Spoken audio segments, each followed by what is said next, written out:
కూటమి ప్రభుత్వం ఏర్పడిన తర్వాత ఎమ్మిగనూరు నియోజకవర్గంలో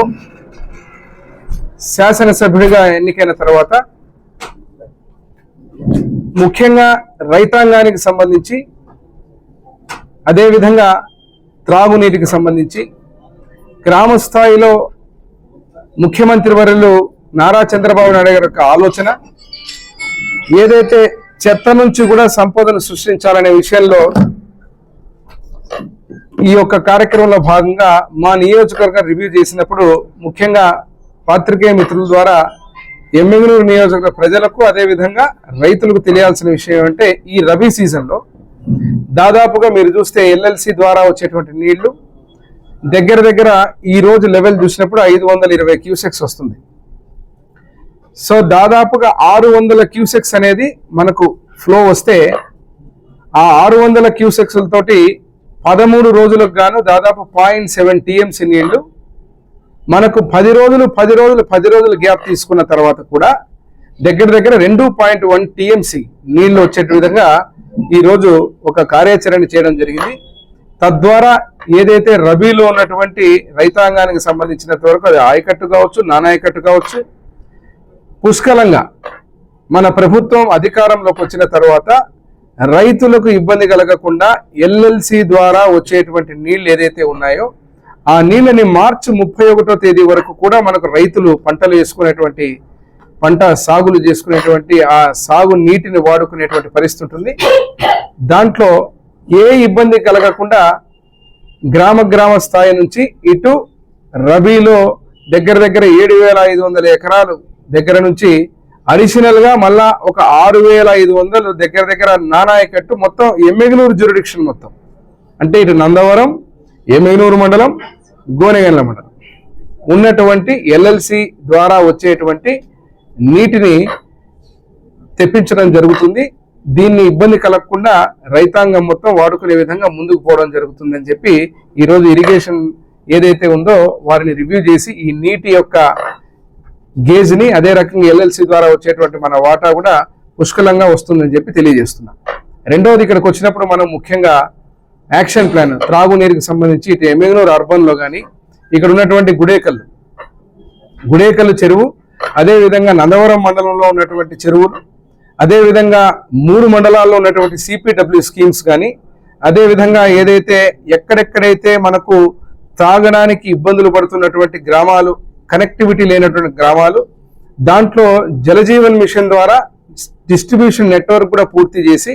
ఇంకా కొంచెం గ్యాప్ ఉన్న చోట ఏదైతే మన లోకల్ ఫండ్స్ పంచాయతీ ఫండ్స్ తో కూడా అక్కడ ఉన్నటువంటి పైప్ లైన్ డిస్ట్రిబ్యూషన్ నెట్వర్క్ పూర్తి చేసి అక్కడక్కడ గ్యాప్ ఉన్నటువంటి పరిస్థితుల్లో వాటిని కూడా నిధులతోటి పూర్తి చేసి మే వరకు ఏ ఇబ్బందులు కలగకుండా తాగడానికి దాదాపు 60 నుంచి 80% గ్రామాలన్నీ కూడా ఇబ్బందులు కలగకుండా దాని కార్యాచరణ చేయడం జరిగింది. దీంట్లో భాగంగా కొన్ని గ్రామాలకు పూర్తి స్థాయిలో కనెక్టివిటీ లేనటువంటి తాగునీటికి సంబంధించిన కనెక్టివిటీ లేనటువంటి గ్రామాలు 3 మండలాల్లో దాదాపు 6 నుంచి 8 గ్రామాలు ఉన్నాయి. వాటికి ప్రత్యేక దృష్టి పెట్టి అది ట్యాంకర్ల ద్వారా కానీ అదేవిధంగా రానున్న రోజుల్లో ఆ డిస్ట్రిబ్యూషన్ నెట్వర్క్ చిన్న గ్యాప్స్ ఉన్న దాటిని కూడా పునరుద్ధరించి వాటికి కూడా తాగునీటిని ఏర్పాటు చేయాలని కూడా చెప్పడం జరిగింది. మరి దీన్ని ఈ సమ్మర్కు అదే రకంగా వచ్చే సమ్మర్ వరకు మనం ఈ రకమైనటువంటి మానిటరింగ్ అదే రకంగా వ్యవస్థని సోర్స్ ఏదైతే ఎల్ఎల్సి నీళ్లు ఉన్నాయో ఆ నీళ్లతో పుష్కలంగా మనకి ఇబ్బంది కలగకుండా ఈ ప్రాంతం మా నియోజకవర్గంలో ఉన్నటువంటి గ్రామాలు కావచ్చు, అదే రకంగా అర్బన్ ఏరియాలో ఉన్నటువంటి దానికి నీటికి ఇబ్బంది కలగకుండా ఏర్పాటు చేయడం. కానీ శాశ్వతమైనటువంటి పరిష్కారం పూర్తి స్థాయిలో వాటర్ గ్రిడ్ కింద దాదాపు 286 కోట్లతోటి ప్రతిపాదనలు పంపించి ఇటు జీడిపి నుంచి మనకు రాబోయే రోజుల్లో నెక్స్ట్ అంటే మళ్ళీ మన గవర్నమెంట్ వచ్చిన తర్వాత ముఖ్యమంత్రి వర్యుల ఆశీర్వాదంతో, అదే రకంగా చంద్రబాబు గారి ఆశీర్వాదంతో, అదే రకంగా డిప్యూటీ సీఎం పవన్ కళ్యాణ్ గారి ఆశీర్వాదంతో మన నియోజకవర్గం నుంచి జీడిపి నుంచి శాశ్వతంగా ఉండేటువంటి ఆ యొక్క వాటర్ గ్రిడ్ ని కూడా ప్రతిపాదనలు పంపించడం ఆల్మోస్ట్ అది శాంక్షన్ అయ్యే పరిస్థితుల్లో కూడా అతి త్వరలోనే ఆ చెప్పేటువంటి శుభవార్తలు చెప్పబోతామని తెలియజేస్తూ, అర్బన్ ఏరియాకి వచ్చినప్పుడు కూడా మీరు గతంలో నేను శాసనసభ్యుడిగా ఉన్నప్పుడు తెలుగుదేశం ప్రభుత్వ హయాంలో ఏఐబి కింద ఆ రోజు 146 కోట్ల రూపాయలతో శాంక్షన్ చేసినటువంటి శాశ్వత తాగునీటి పథకం కూడా ఈసారి మళ్ళీ దాన్ని ఏఏబిని పునరుద్ధరించి మంత్రివర్యులు నారాయణ గారు అదేవిధంగా ముఖ్యమంత్రి నారా చంద్రబాబు నాయుడు గారి ఆశీర్వాదంతో మళ్ళీ దాన్ని 186 కోట్లకు పెంచడం జరిగింది. అది కూడా అతి త్వరలోనే శాంక్షన్ కాబోతే తద్వారా ఎమ్మిగనూరు టౌన్ కూడా ఇప్పుడు 2.4 కోట్ల రూపాయలతో కొత్త ఏరియాలో శివారు ప్రాంతాల్లో పైప్ లైన్స్ అన్ని వేయడం జరిగింది. కానీ దానికి మళ్ళా నీళ్లు రావటానికి సఫిషియెంట్ గా ఒక యాక్షన్ ప్లాన్ సిద్ధం చేస్తున్నాం. తద్వారా ఏమవుతుందంటే ఆ ఫిల్టర్ ప్లాంట్ పెట్టడం కానీ ఆ ఫిల్టర్ ప్లాంట్ పెట్టిన చోట ఏరియాస్ లో ఎక్కడెక్కడైతే మనకు నీళ్లు రావడం లేదో మామూలుగా అయితే 2 రూపాయలు 3 రూపాయలు 5 రూపాయలు మనకు ఆ ఫిల్టర్ ప్లాంట్ ద్వారా మనకు ఉన్నటువంటి నీళ్లు కొనుగోలు చేసేటువంటి పరిస్థితి ఉంది. రాబోయే రోజుల యాక్షన్ ప్లాన్ ఏం చేస్తున్నామంటే ఆ ఫిల్టర్ యూనిట్లు ఎక్కడెక్కడైతే శివారు ప్రాంతాలు పట్టణ కొత్తగా ఇంప్రూవ్ అవుతున్న ఏరియాస్ లో ఫిల్టర్ ప్లాంట్స్ పెట్టబోతున్నాం. కానీ ఒక్క రూపాయి కూడా ప్రజల నుంచి తీసుకోకుండా ఆ ఫిల్టర్ ప్లాంట్ తాత్కాలికంగా ఈ సమ్మరే కాకుండా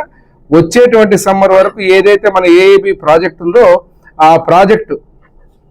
ప్రాజెక్ట్ శాంక్షన్ అయి కమిషన్ అయి దాన్ని మొత్తం ఎగ్జిక్యూషన్ అయిన తర్వాత కూడా ఈ కార్యక్రమాన్ని వీటి ద్వారా కొనసాగిస్తామని తెలియజేస్తున్నా. అంతేకాకుండా ఈరోజు గ్రామాల విషయం వచ్చినప్పుడు చెత్త నుంచి సంపదను సృష్టించాలనే ఒక గొప్ప ఆశయంతో ముఖ్యమంత్రి వర్యులు అదే రకంగా నరేంద్ర మోడీ గారు ప్రధానమంత్రి గారు కూడా ఏదైతే ఉన్నటువంటి వర్మీ కాంపోస్ట్లు కావచ్చు అదే రకంగా చెత్తను సేకరించి తడి పొడి చెత్తతో ఈరోజు గ్రామాలు పరిశుభ్రతే కాకుండా సంపదను సృష్టించి తద్వారా రైతులకు ఆ యొక్క సంపద ద్వారా కొనసాగిస్తామని తెలియజేస్తున్నా. అంతేకాకుండా ఈరోజు గ్రామాల విషయం వచ్చినప్పుడు చెత్త నుంచి సంపదను సృష్టించాలనే ఒక గొప్ప ఆశయంతో ముఖ్యమంత్రి వర్యులు అదే రకంగా నరేంద్ర మోడీ గారు ప్రధానమంత్రి గారు కూడా ఏదైతే ఉన్నటువంటి వర్మీ కాంపోస్ట్లు కావచ్చు అదే రకంగా చెత్తను సేకరించి తడి పొడి చెత్తతో ఈరోజు గ్రామాలు పరిశుభ్రతే కాకుండా సంపదను సృష్టించి తద్వారా రైతులకు ఆ యొక్క సంపదని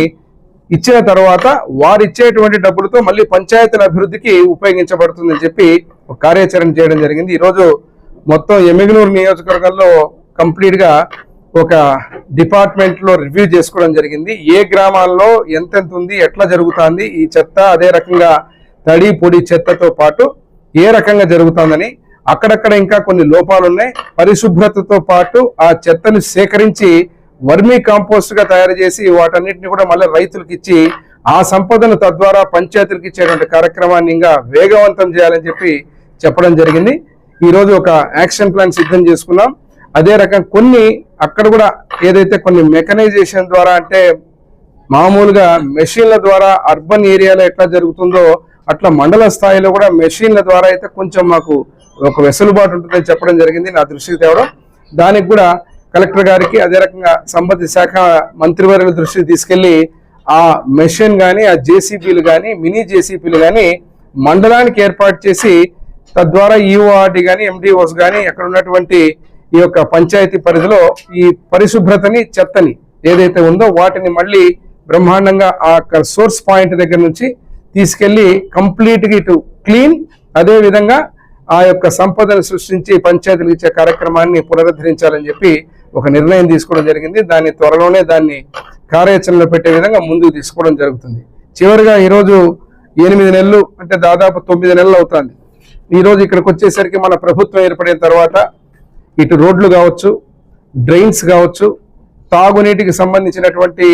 ఏదైతే యాక్షన్ ప్లాన్ ముందుగానే ఎప్పుడైనా కానీ ఇటు నీళ్లు కానీ అదే రకంగా తాగునీరు కానీ సాగునీరు కానీ ఏ రకంగా ఇబ్బంది కలగకుండా మనకున్నటువంటి ఎల్ఎల్సి కావచ్చు, హంద్రీ ద్వారా జీడిపి ద్వారా కావచ్చు, ఈ రెండింటిని కూడా క్రోడీకరించుకొని ముందుగానే ఇటు కమిషనర్ గారు అదే రకంగా మున్సిపాలిటీ అథారిటీస్ కానీ ఇటుపక్క రూరల్ ఏరియాలో ఉన్నటువంటి ఎండిఓస్ ఈఓఆర్డీస్తో ఒక కార్యాచరణ పెట్టుకొని ఈరోజు మొత్తం రివ్యూ చేసి రానున్నటువంటి వేసవిలో ఎక్కడ కూడా వార్డులు కానీ అదే రకంగా గ్రామాలు కూడా సమస్యలు తాగునీటికి ఇబ్బందులు పడకుండా ఆ స్టోరేజ్ అదే రకంగా దానికి ఉన్న కెపాసిటీస్ తగ్గట్టు మన ఎల్ఎల్సి నీటి వాటాని మొత్తం కూడా తెప్పించుకుని స్టోర్ చేసుకుని మే వరకు తాగునీటి అవసరాలకు కానీ సాగునీటి అవసరాలు మార్చి 31 వరకు ఏ రకమైన ఇబ్బందులు ఉండవని చెప్పి పత్రికాముఖంగా రైతులకు అదే రకంగా ఎమ్మెల్యే నియోజక ప్రజలకు తెలియజేయడం జరుగుతుంది.